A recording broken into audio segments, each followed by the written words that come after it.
Lesson 3, I will solve multi-step real-world problems using perimeter and area.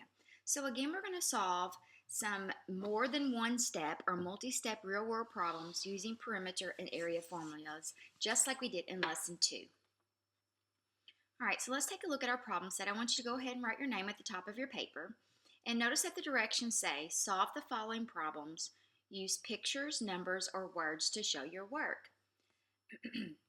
So we're going to begin with our RDWW process. We're going to read, we're going to draw, we're going to write a number sentence, and we're going to write a word sentence. So let's begin by reading. The rectangular projection screen in the school auditorium is 5 times as long and 5 times as wide as the rectangular screen in the library. The screen in the library is 4 feet long with a perimeter of 14 feet. What is the perimeter of the screen in the auditorium? Now, I hope that you recognize that this problem is very similar to the problem that you did in your Zern lesson. The numbers are a little bit different, but we're definitely comparing a projection screen in a school auditorium to the projection screen in a school library. So first of all, let's begin by drawing. So I've got a rectangular screen in the library. I'm going to start with the library first because this tells me how long it is, and the one in the library, it doesn't tell me anything except that it's 5 times as long. So I'm going to go ahead and label this library, and I know that it's 4 feet long, and I know that the perimeter equals 14 feet. It does not tell me the width. It just tells me that we've got a length of 4 feet. So if you'll remember, perimeter equals length plus width plus length plus width. So here's what we know. We know that 4 plus 4 plus whatever the width is plus whatever the width is has to equal 14.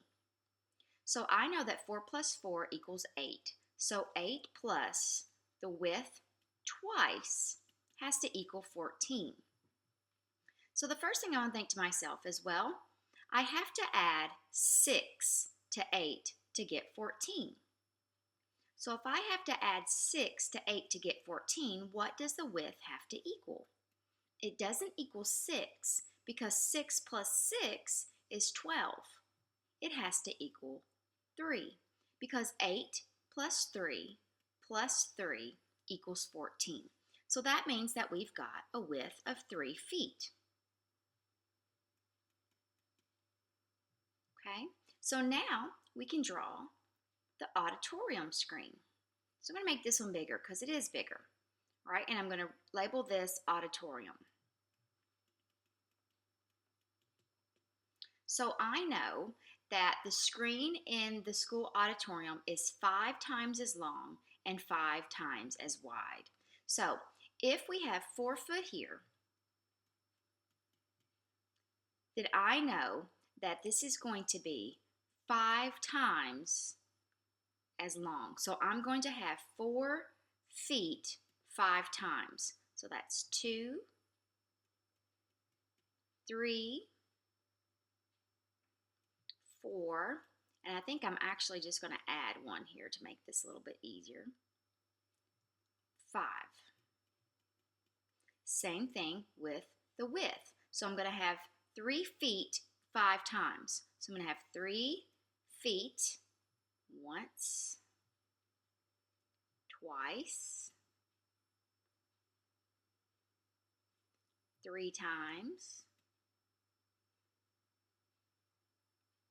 4 times. It looks like I'm going to have to cheat on this end too. And then I'm just going to add another one here. No one will ever know but us. All right, so we'll put 3 feet here. So we made it 5 times as long and 5 times as wide. So if I have 4 5 times, I can count by 4s 5 times. I can say 4, 8, 12, 16, 20. So this would be 20 feet. And then I can count by 3s 5 times. 3, 6, 9, 12, 15. So this will be 15. And I'm kind of getting a little cramped here, aren't I?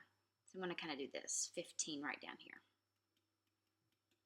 Okay, so now let's go back up here and see what the question is asking us. It says, what is the perimeter of the screen in the auditorium? So can we find the perimeter now? Well, sure. So we know that the perimeter equals length plus width plus length plus width. So now we can do that because we know that we have 20 plus 15 plus 20 plus 15. Now I want you to go ahead and solve for the perimeter. I want you to add all four of these numbers and then come back and we're going to check together. Okay, so hopefully you took the time to go ahead and add these together. I went ahead and did 20 and 20, which is 40, and 15 and 15, which is 30, and I knew 40 plus 30 was equal to 70 feet. So now I'm ready to write my answer as a statement. Since I've got more room over here, I'm just going to go ahead and write it over here, and I'm just going to say the perimeter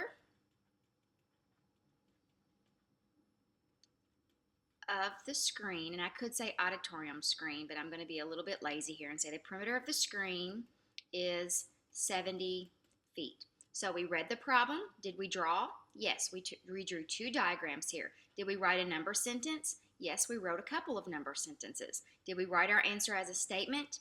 Yes, we did. So we followed the RDWW process. All right, so let's take a look at problem number 2. The width of David's rectangular tent is 5 feet. The length is twice the width. David's rectangular air mattress measures 3 feet by 6 feet. If David puts the air mattress in the tent, how many square feet of floor space will be available for the rest of his things? Now, when I read through this the first time, I'm like, ooh, that sounds really confusing. But you know what? When I break it down and get ready to draw my picture, it really helps me to be able to understand what this is saying. So I'm going to go back and I'm just going to start right here at the beginning at what I know. I know that we've got a rectangular tent, so I'm going to draw a rectangle.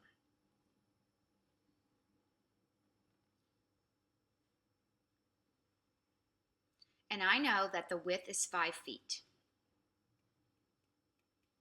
I know that the length is twice the width. So that means that the length is going to be 5 plus 5. I'm going to go ahead and add that in my head and go ahead and put 10 feet. All right, so this is the tent. Width of 5, a length twice the width.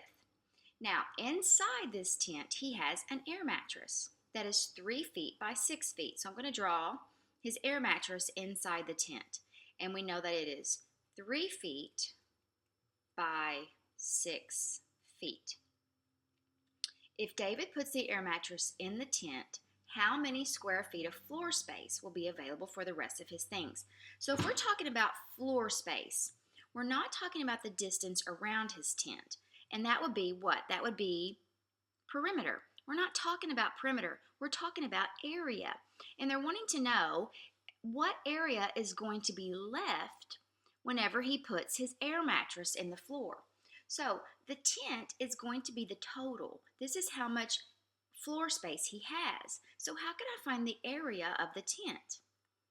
Well, area equals length times width, right? So the area of the tent would be 10 times 5, which is equal to 50. So the area of the tent is 50 feet. Well, what's the area of his air mattress? Again, it's going to be length times width, which is going to be 3 times 6. If you don't know 3 times 6, we can count by 3 6 times. So I'm just going to make tally marks. Okay, so we're going to say 3, 6, 9, 12, 15, 18. Okay, so 6 threes is equal to 18, or 3 times 6 equals 18 feet. So if this is my total space, and I want to know what's left over after I remove the air mattress, well, what would I use to figure out what's left over?